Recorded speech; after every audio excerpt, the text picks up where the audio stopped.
Hello everyone, कैसे हैं आप सब। I hope you are doing great. और आज की इस वीडियो में मैं आपके साथ शेयर करूंगी फ्रिज की डीप क्लीनिंग। फ्रिज हमारा एक सबसे ज़्यादा इंपॉर्टेंट अप्लायंस है किचन का, जिसे चाहिए बहुत सारी अटेंशन।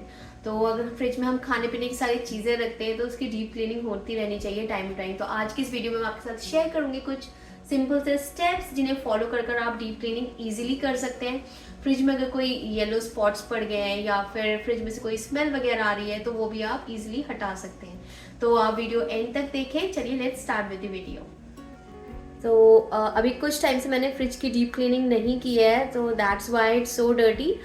मैं नॉर्मली तो क्लीन कर देती हूँ, अगर फ्रिज में कुछ गिर जाता है तो उसे हैंड टू हैंड में क्लीन कर देती हूँ, पर डीप क्लीनिंग करने में बहुत ज़्यादा लेजी हूँ। तो अगर आप भी मेरी तरह फ्रिज की डीप क्लीनिंग में लेजी हैं तो I hope this video will motivate you. And if you like this video please don't forget to subscribe the channel. So get ready and clean with me. Fridge को regularly clean करना बहुत ज़्यादा ज़रूरी है for sanitary health and efficiency reasons. पर कई बार laziness की वजह से हम क्लीन नहीं कर पाते हैं उन्हें। तो अभी मैं आपको कुछ सिंपल स्टेप्स बताऊंगी जिसे आप फॉलो कर आप इजीली क्लीन कर सकते हैं अपने फ्रिज।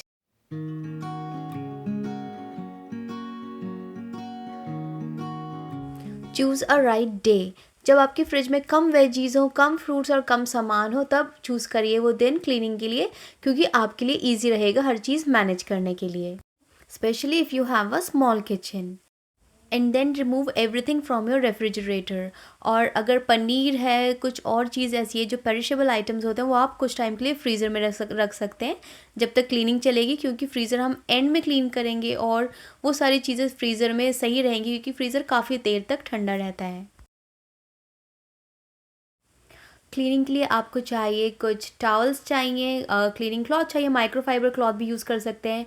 आपको एक स्क्रब चाहिए, टूथब्रश ले लीजिए, baking soda, vinegar, dish wash liquid, और मैंने यहाँ पे किचन टॉवल भी लिए हैं। टूथब्रश से भी बहुत अच्छी क्लीनिंग होती है। जो बेकिंग सोडा है वो आपको जो स्टेन्स होते हैं, पड़ जाते हैं येलो स्टेन्स, उनको हटाने में आप हेल्प करेगा, और जो फ्रिज के अंदर ऑर्डर आ जाता है उसको भी रिमूव करने में हेल्प करेगा। जो डिश वॉश लिक्विड है उससे हम इजीली सारे स्टेन्स निकाल पाएंगे, जो भी पड़ा है फ्रिज में इजीली क्लीन हो पाएगा। और जो विनेगर है वो भी उसमें से स्टेन्स निकालने में हमारी हेल्प करेगा, और जो स्मेल आ रही होती है फ्रिज में उसको भी हटाने में हमारी हेल्प करेगा। कई बार ऐसे होते हैं जिंजर गार्लिक की स्मेल रह जाती है फ्रिज में, या फिर किसी और चीज़ की स्मेल रह जाती है, तो ये सारी चीज़ें हेल्प करेंगी। तो पानी में मैंने लिया है बेकिंग सोडा और dish wash liquid and vinegar, इन सब चीज़ों को मिक्स कर हम एक ऑल पर्पज़ क्लीनर बनाएंगे और उससे अपना फ्रिज क्लीन करेंगे। डिश वॉश लिक्विड से हम जो ग्रीजीनेस आ जाती है फ्रिज के अंदर, कई बार ऑयल का कुछ रह जाता है स्टेन, कुछ ऐसी चीज़ें होती हैं, वो भी हमें हटाने में हेल्प करेगा डिश वॉश लिक्विड।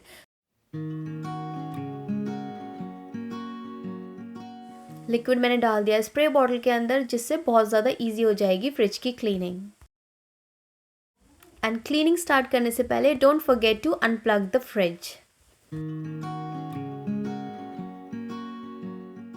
तो मेरे काफ़ी दिन से फ्रिज क्लीन ना करने की वजह से देखिए कितना डर्टी हो गया है। क्लीनिंग ना करने का नतीजा ये होता है। पर अभी आप देखना फ्रिज कैसे चमक जाएगा, जो हमने अभी डिसइंफेक्टेंट स्प्रे रेडी करा है, ऑल पर्पज़ क्लीनर जो हमने रेडी करा है, उससे फ्रिज एकदम हमारा चमक जाएगा। फ्रीज़र में से मैंने अभी कुछ सामान बाहर नहीं निकाला है, सब उसके अंदर है। इवन मैंने पनीर वगैरह भी इसके अंदर रख दिया है सारा, जो कि वो ख़राब ना हो। अगर आप फ्रीज़र में नहीं रखना चाहते तो किसी ठंडी जगह पर रख दें पेरिशेबल आइटम्स। तो बस अब क्लीनिंग स्टार्ट करने से पहले आपको एक स्मेल चेक करना है। अगर आपके फ्रिज में कोई भी स्मेल है, किसी भी तरह का ऑर्डर है, तो बेकिंग सोडा लेना है आपको सिंपली, और वो आपको शेल्फ्स के ऊपर डाल देना है। उसके और डालने के बाद अच्छे से स्प्रेड कर दीजिए, और उसके बाद आप फ्रिज को बंद कर दीजिए एटलीस्ट फॉर 10 मिनट्स के लिए। और फिर 10 मिनट्स के बाद हम अपनी क्लीनिंग स्टार्ट कर सकते हैं। इससे जो भी स्मेल होगी वो बेकिंग सोडा अपने अंदर एब्जॉर्ब कर लेगा। बेकिंग सोडा की एक बहुत अच्छी क्वालिटी है, वो किसी भी तरह की स्मेल होती है वो अपने अंदर एब्जॉर्ब कर लेता है।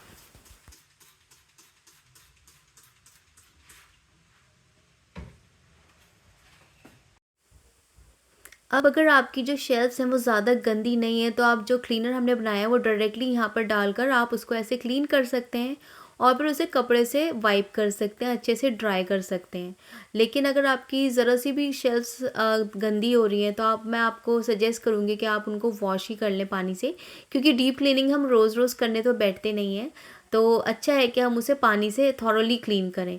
तो देखिए मैंने सिर्फ उस क्लीनर से ऐसे आपको क्लीन कर कर दिखाया है सिंपली। तो ये देखिए ऐसे ही चमक गई है, तो आप ऐसे भी क्लीन कर सकते हैं, पर मैं इनको निकाल कर अच्छे से वॉश करूँगी।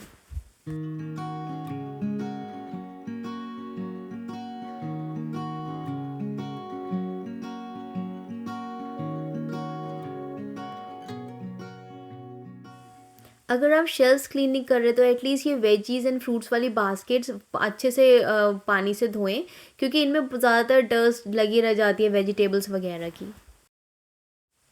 Now with the help of the scrubber और जो ऑल पर्पस क्लीनर हमने बनाया था, हम सारी साइड्स शेल्व्स की अच्छी तरह से क्लीन करेंगे और सोपी रेसिड्यू हटाने के लिए पानी से भी हम अच्छे से वॉश कर देंगे उसे। और जो कुछ साइड्स होती है जहाँ पर स्क्रबर नहीं पहुँच पाता, वहाँ पर हमारा टूथब्रश पहुँचेगा और उससे भी हम अच्छे से क्लीन करेंगे।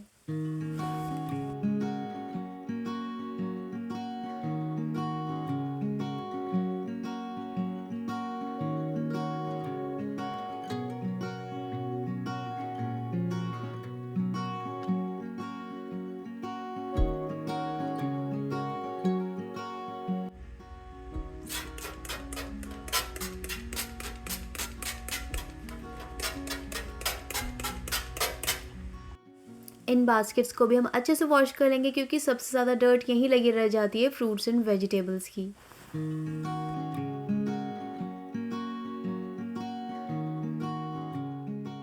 तो सारी चीज़ अच्छे से वॉश करने के बाद हमें उसको ड्राई करना है अच्छी तरीके से, उसमें ज़रा सा भी मॉइस्चर नहीं रहना चाहिए।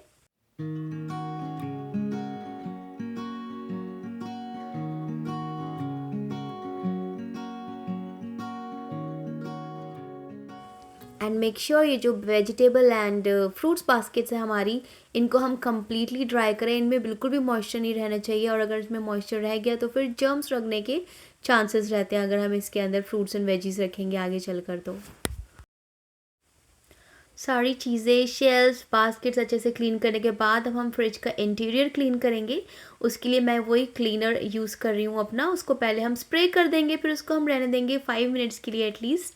फिर उसके बाद हम उसको स्क्रब करना स्टार्ट करेंगे। और जो फ्रिज के ऐसे पार्ट्स हैं जहाँ पर स्क्रब नहीं पहुँच पाता, आप कोई टूथब्रश ले लीजिए, पुराना टूथब्रश ले लीजिए, उससे आप फ्रिज क्लीन कीजिए अपनी। और जो ऐसे जो भी इलेक्ट्रॉनिक पार्ट्स हैं फ्रिज के अंदर, आप उसके अंदर डायरेक्टली स्प्रे बॉटल से स्प्रे मत कीजिए। आप ऐसे स्क्रब पे स्प्रे कीजिए और उसके बाद उसको क्लीन करना है, क्योंकि हम अगर डायरेक्टली स्प्रे कर देंगे तो ये ख़राब हो सकता है। इसके अंदर पानी नहीं जाना चाहिए, हमें इस तरीके से क्लीन करना है। और अगर फ्रिज के अंदर कोई येलो स्टेन्स है तो बेकिंग सोडा को पानी में मिक्स कर कर उसको लगा दीजिए उस स्टेन के ऊपर एटलीस्ट फॉर 10 मिनट्स, और उसके बाद क्लीन करिए। तो अभी ये मेरा सबसे फेवरेट पार्ट है। सारी जितनी भी क्लीन करके मैंने चीज़ें सुखा कर रखी हैं ड्राई कर कर, उनको मैं दोबारा से प्लेस कर रही हूँ फ्रिज के अंदर।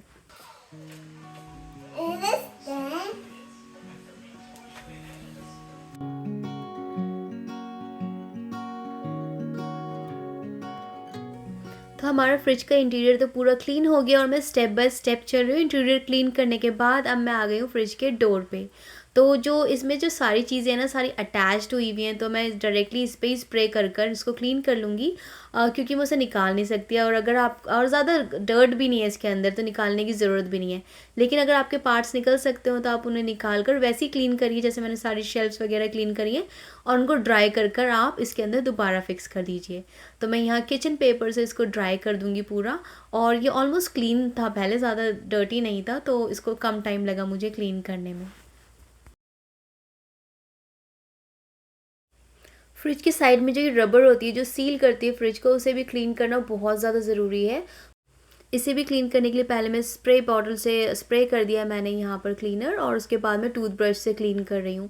टूथब्रश से काफ़ी सारी डर्ट बाहर आ जाएगी, और अगर आपसे टूथब्रश से नहीं हो पा रहा तो आप किसी कॉटन से भी क्लीन कर सकते हैं। और अगर कॉटन से नहीं है तो आप ऐसे ईयरबड से भी क्लीन कर सकते हैं। ईयरबड बहुत डीपली चली जाती है इसके अंदर और सारी डर्ट बाहर निकाल देती है। और उसके बाद इसका मॉइस्चर पूरा ख़त्म करना है आपको। अच्छे से इसको ड्राई आउट कर दीजिए, पूरी तरह से वाइप कर दीजिए और सारी साइड से क्लीन कर दीजिए। जब डीप क्लीनिंग चली रही है फ्रिज की, तो पूरा फ्रिज क्लीन होना चाहिए हमारा।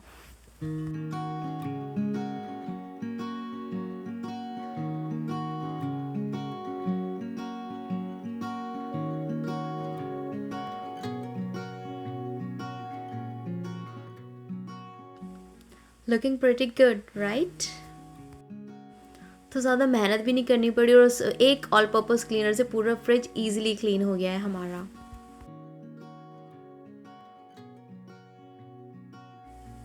और जब हमारा पूरा इंटीरियर क्लीन हो चुका है फ्रिज का, सारी शेल्फ्स ड्रॉर्स वगैरह सब क्लीन हो चुके हैं, तो टाइम आ गया है चीज़ें वापस से फ्रिज के अंदर रखने का। तो हम हमेशा एक्सपायरेशन डेट चेक कर ही सामान रखेंगे फ्रिज के अंदर। मैं तो बस जब कुकिंग करती हूँ तभी देखती हूँ एक्सपायरी डेट। आप सब भी क्या कुकिंग के टाइम पे ही चेक करते हैं एक्सपायरी डेट, या फिर वैसे ही बीच बीच में चेक करते रहते हैं फ्रिज में से निकाल कर सॉसेस वगैरह की? कई सॉसेस तो ऐसे होते हैं तो जो पता नहीं कब से यूज़ नहीं हुए हुए होते, लेकिन फ्रिज के अंदर रेस्ट कर रहे होते हैं आराम से। तो अब डीप क्लीनिंग की है तो मैं सबकी डेट्स चेक कर ही रख रही हूँ, कुछ एक्सपायर होगा तो उसे निकाल दूँगी। और हम अपनी शेल्फ्स के ऊपर ये लाइनर्स भी बिछा सकते हैं ऐसे। ये होगा कि कुछ आपकी जो शेल्फ्स हैं वो गंदी नहीं होंगी, कुछ गिरेगा तो इनके ऊपर ही गिरेगा और क्लीनिंग में इजी रहता है। ये मैं किचन के लिए लेकर आई थी, पर फ्रिज में मैं बिछाऊंगी नहीं क्योंकि मुझे सच में अच्छी नहीं लगती हैं बिछी हुई। हालांकि थोड़ा सा काम डिफ़िकल्ट हो जाता है मेरे लिए, कुछ गिरता है तो मैं उसे हैंड टू हैंड क्लीन कर देती हूँ, पर वो बिछी हुई मुझे फ्रिज का लुक अच्छा नहीं लगता। तो देखिए फ्रिज मैंने पूरी सेट कर दी है, चीज़ें रख दी हैं वापस से उसके अंदर। नेक्स्ट हमें अब फ्रीज़र क्लीन करना है, और फ्रीज़र भी हमें वैसे ही सेम फ्रिज की तरह क्लीन करनी है। अब पहले हम सारे इसके जितने भी कंटेंट्स हैं बाहर निकाल देंगे, शेल्फ़ वगैरह सब बाहर निकाल देंगे, जो भी चीज़ें बाहर निकल सकती हैं, और फिर उन सबको भी हम बाहर निकाल कर अच्छे से वॉश कर लेंगे। वही जो हमने लिक्विड बनाया है उसी से वॉश करेंगे, और फिर वॉश करने के बाद ड्राई करने के बाद इसको फिक्स कर देंगे अंदर, और जो फ्रिज का इंटीरियर है उसे भी हम उसी लिक्विड से क्लीन कर लेंगे। और जो भी ऊपर जैसे ये जो दिख रहा है एरिया दिख रहा है आपको ये वाला, वहाँ पर ना आप डायरेक्टली स्प्रे मत करना क्योंकि वो सही नहीं रहता, वहाँ पे पानी नहीं जाना चाहिए, उसे हम ब्रश से क्लीन करेंगे। और जो फ्रिज का डोर है इसे भी मैं इधर से स्प्रे से क्लीन कर दूँगी, और फिर उसको अच्छे से हम सुखा देंगे। ड्राई करना बहुत ज़रूरी है जितनी भी चीज़ें हम वॉश करेंगे उनको, क्योंकि मॉइस्चर नहीं रहना चाहिए फ्रिज के अंदर। आप चाहे तो थोड़ी देर फ्रिज को खुला भी छोड़ दें, जो कि जितना भी मॉइस्चर है वो सारा उड़ जाए। फ्रिज अंदर से पूरी क्लीन हो चुकी है, लेकिन फ्रिज को बाहर से भी क्लीन करना उतना ही ज़रूरी है। तो देखिए फ्रिज के ऊपर से ना, जब ऊंचा फ्रिज होता है तो कभी कभी क्लीन हो पाता है, और यहाँ पर काफ़ी ज़्यादा डर्ट इकट्ठी हो गई है। मैं आपको दिखाती हूँ, बहुत ज़्यादा डर्ट हो गई है, तो इसे भी मैं उसी क्लीनर से क्लीन कर रही हूँ। देखिए कितनी डर्ट है। आप चाहे तो फ्रिज को ऊपर से कवर भी कर सकते हैं, लेकिन कवर करने के बावजूद भी इतनी डर्ट आ जाएगी ना, और बाहर से भी हम फ्रिज को इसी क्लीनर से हम क्लीन कर लेंगे अच्छे से। वैसे तो फ्रिज को मुझे पीछे से भी क्लीन करना था, पर ये वाला फ्रिज जो है बहुत ज़्यादा हैवी है, तो जब हस्बैंड आएंगे तो मैं उनसे इस फ्रिज को आगे मूव करवाऊंगा, फिर पीछे से वैक्यूम कर दूंगी फ्रिज पे। और नीचे ना इसके बिल्कुल भी स्पेस नहीं है कि मैं कुछ क्लीन कर सकूं, लेकिन अगर आपके फ्रिज के नीचे स्पेस हो तो आप फ्रिज को नीचे से भी क्लीन करें। फ्रिज में किसी भी तरह की स्मेल से बचने के लिए ट्राई करें कि हर चीज़ ढक कर रखें, लिड लगा कर रखें। और अगर आपके फ्रिज में स्मेल रहती है तो आप एक जार में बेकिंग सोडा भरकर उसको कॉर्नर में रख दीजिए, वो सारी स्मेल अपने अंदर एब्जॉर्ब कर लेगा। फ्रिज का इंटीरियर एक्सटीरियर पूरा क्लीन हो चुका है, पर फ्रिज को ऑर्गेनाइज करना भी बहुत ज़रूरी है। तो मैं बहुत जल्द आपके लिए फ्रिज ऑर्गेनाइजेशन की वीडियो लेकर आऊँगी, एंड आई होप आपको व्लॉग अच्छा लगा होगा। व्लॉग अच्छा लगा हो तो प्लीज़ वीडियो को लाइक कीजिए और चैनल को सब्सक्राइब कीजिए। मैं मिलती हूँ आपसे नेक्स्ट टाइम, बाय।